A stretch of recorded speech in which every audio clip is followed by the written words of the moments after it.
CSX has been testing some new operations in Central Florida recently, which makes for some interesting video shoots, like the continuing test of their 20% biofueled CM44 locomotives. The Brooksville sub-local, L781, has been a victim of these tests, running regularly at sunset now with a common pair of these 6-axle GEs. On this warm, humid night in early August, I'd make the 10-minute drive into Lutz to catch a Tuesday night run with 23 cars powered by over 8,000 horsepower from the two engines.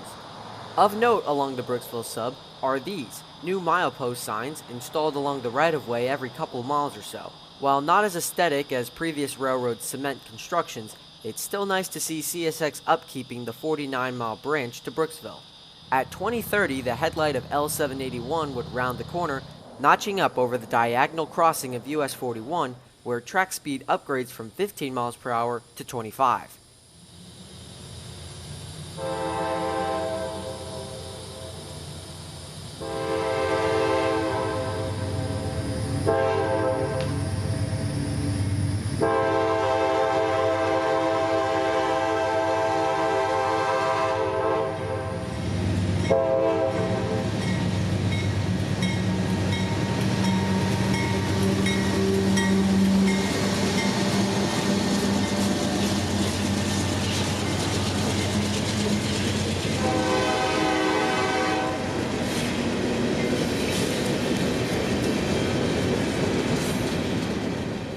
A relatively normal consist for a weeknight 781, hoppers would make up the majority of the train, with a yellow gondola in tow also bound for Brooksville. Florida Crushed Stone resides right next to Cemex, which used to receive cuts of stone out of Tampa. The industry has barely received any rail traffic in the past 5 or 6 years, so even the single carload would be a welcome sight.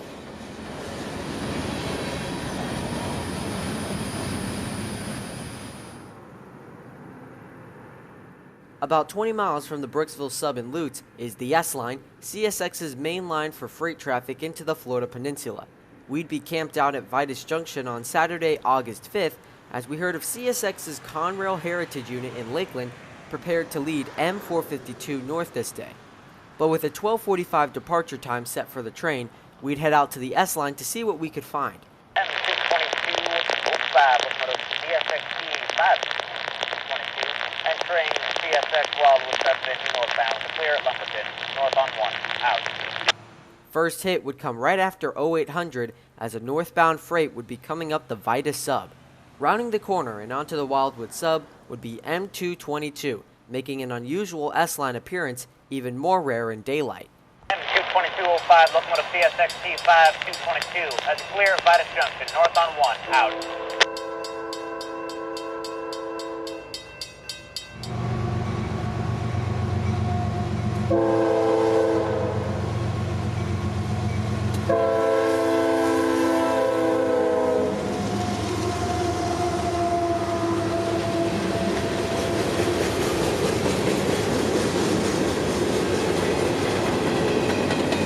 M222 is nightly freight out of Orlando, running north out of Taft to Sanford, where it picks up cars before continuing to Waycross via Palatka, Jacksonville, and Baldwin.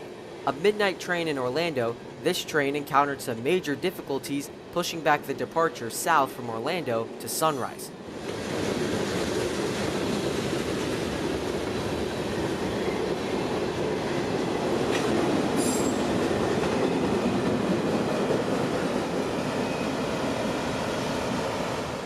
M222 would be the only train on the S-Line at the moment, so we drift down US 98 into Lakeland, where we knew there'd be some traffic. Pulling up to Wabash Avenue, there'd be 3 trains all waiting to enter Winston Yard. On the right is local Y391, returning from Park Spur in Lakeland. On the left is L767 with an SD40 leader, and in front of both of them would be tied down L773, a nightly local to Palm Center, switching Sebring along the way. As soon as we arrived, we'd hear extra local U762 calling the JF dispatcher to begin clearing up the line. U762, JF. Okay. U762. Yeah, Craig, we got one engine light 405, needs to come off the long lead south leg of the Y, and back on top of that 773, and then I guess pull south and then shove it in the yard if we can. Over.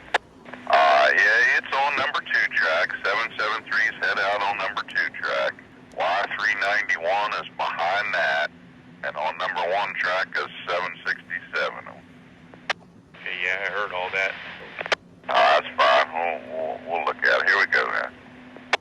Meeting up with a couple of friends, we'd moved down to Winston Y, where U-762's light engine was trundling up to 773's tied-down train on track 2. You on here, Craig?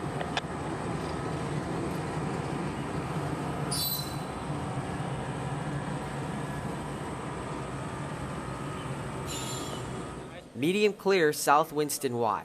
The dispatcher would line U-762 onto track 1 as another train, L-743, would be occupying track 2 between the Y and the south end of the double track.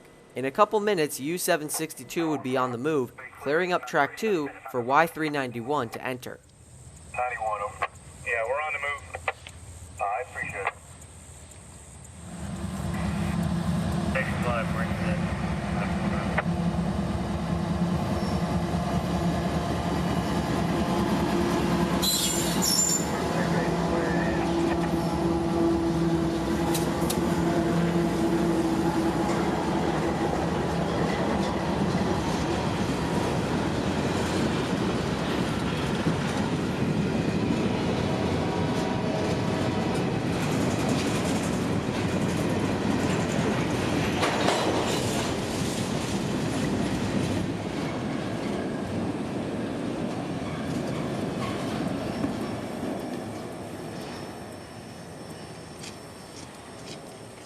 Restricting north leg Winston Y.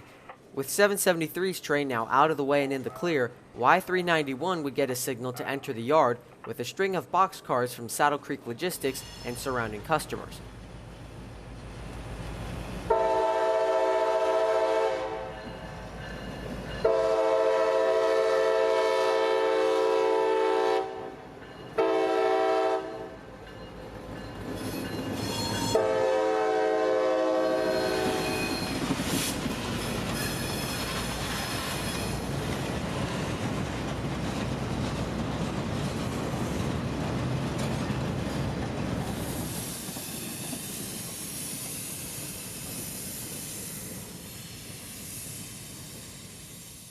Permission to enter from the Winston Yardmaster would light up another restricting signal now on the south leg of the Y for U-762 to enter by shoving his entire train into the yard.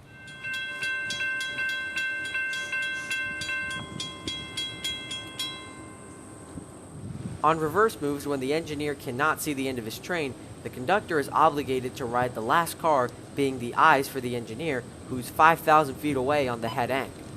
Of note, on the south leg of the Y is a new switch installation to serve a brand new spur that is to be built in the very near future for rail service to a new Cemex facility just a couple hundred feet outside of the yard.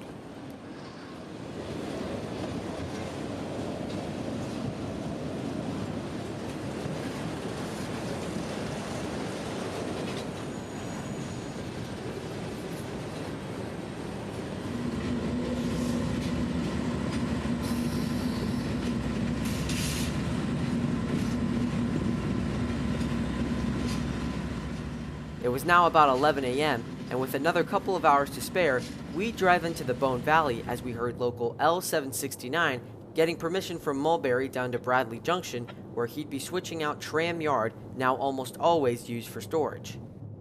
Catching up to the local wouldn't be hard, as we set up just north of the junction at Bradley, where remote control power switches are used daily.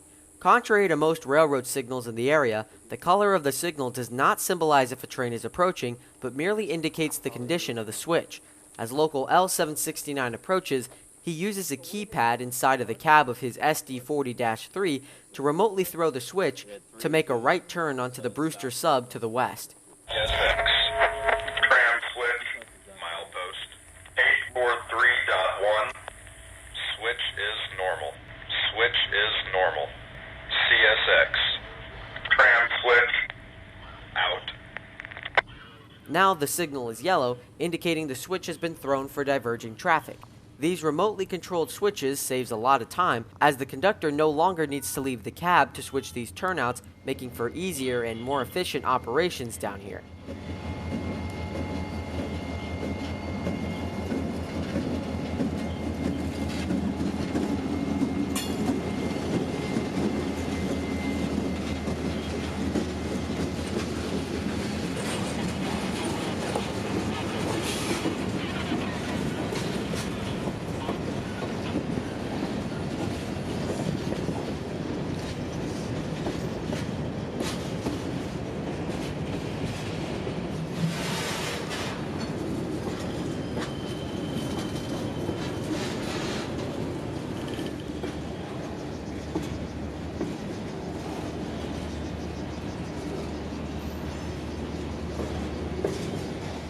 I knew that our time to explore was closing fast, as 452 had already received its new crew, so we'd begin heading north by west to the S-Line.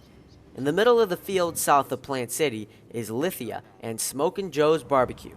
We'd grab lunch and cold drinks here, which would satisfy us until dinner time. I know we'll return soon, and I highly recommend it. The pulled pork was amazing.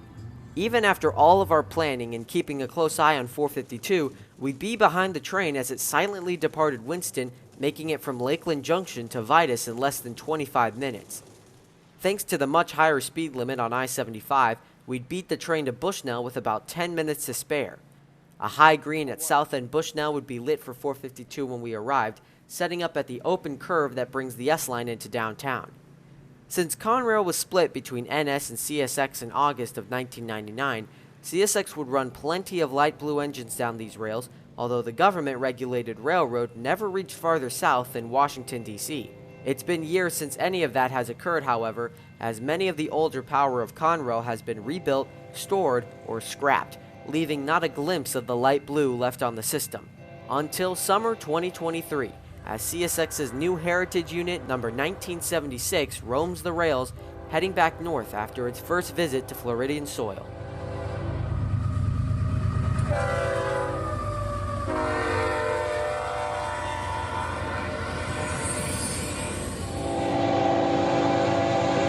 South Bushnell and 452.